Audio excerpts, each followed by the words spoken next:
ডায়েবেটিছৰ পৰা ৰক্তচাপ নিয়ন্ত্ৰণলৈকে উপকাৰী এইবিধ ফল ডিমৰু। সাধাৰণ বুলি ভবা ডিমৰুৰ উপকাৰিতাৰ বিষয়ে আপুনি বাৰু জানেনে? আমি সাধাৰণ বুলি ভবা ডিমৰুৱে ভাল কৰিব পাৰে অসাধাৰণ ৰোগ।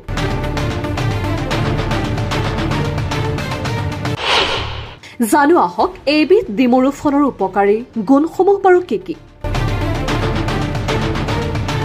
সুস্থ হৈ থাকিবলৈ কেৱল ৰুটি বা শাক পাচলি নহয়, আন বস্তু খোৱাটো জৰুৰী। ইয়াত আমি আপোনালোকক জনাবলৈ ওলাইছো এনে এবিধ ফলৰ বিষয়ে যাৰ অনেক স্বাস্থ্য উপকাৰিতা আছে। জানো আহক এই ফলবিধনো কি আৰু ইয়াৰ কিছু উপকাৰিতা। আমি সকলোৱে জানো যে ফল আমাৰ স্বাস্থ্যৰ পক্ষে কিমান উপকাৰী। ফলে আমাৰ শৰীৰটো সজীৱ কৰি ৰাখে তথা বিভিন্ন ৰোগৰ সৈতে মোকাবিলা কৰাত সহায় কৰে। ডিমৰু বহু স্বাস্থ্যজনিত সমস্যাৰ উপায় হৈছে ডিমৰু। বহুলোকে হয়তো এইবিধ ফলৰ সোৱাদ এতিয়াও লোৱা নাই, কিন্তু এই প্ৰতিবেদনত উল্লেখিত লাভালাভসমূহ জানিলে আপুনি হয়তো এইবিধ ফল নোখোৱাকৈ থাকিব নোৱাৰিব। তেনেহলে জানো আহক ডিমৰুৰ লাভালাভৰ বিষয়ে। বিশেষজ্ঞসকলে কয় যে ডিমৰুৰ এনে গুণকাৰী ফল যিয়ে ডায়েবেটিছ ৰোগীৰ বাবে অতি উপকাৰী। ডায়েবেটিছ নিয়ন্ত্ৰণত ডিমৰু পাতৰ চাহ অতি ফলপ্ৰসূ।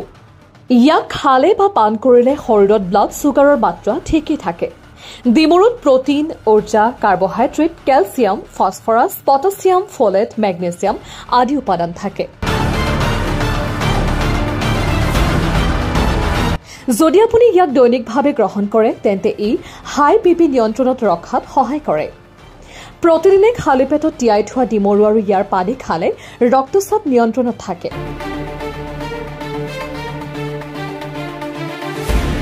পুষ্টিবিদৰ মতে ডিমৰুত আহৰ পৰিমাণ অতি বেছি, যাৰ বাবে হজম শক্তি ঠিকেই থাকে।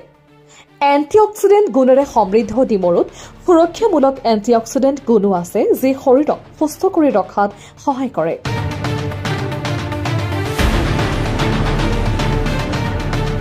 নিউজ ডেস্ক, এ নিউজ প্লাছ।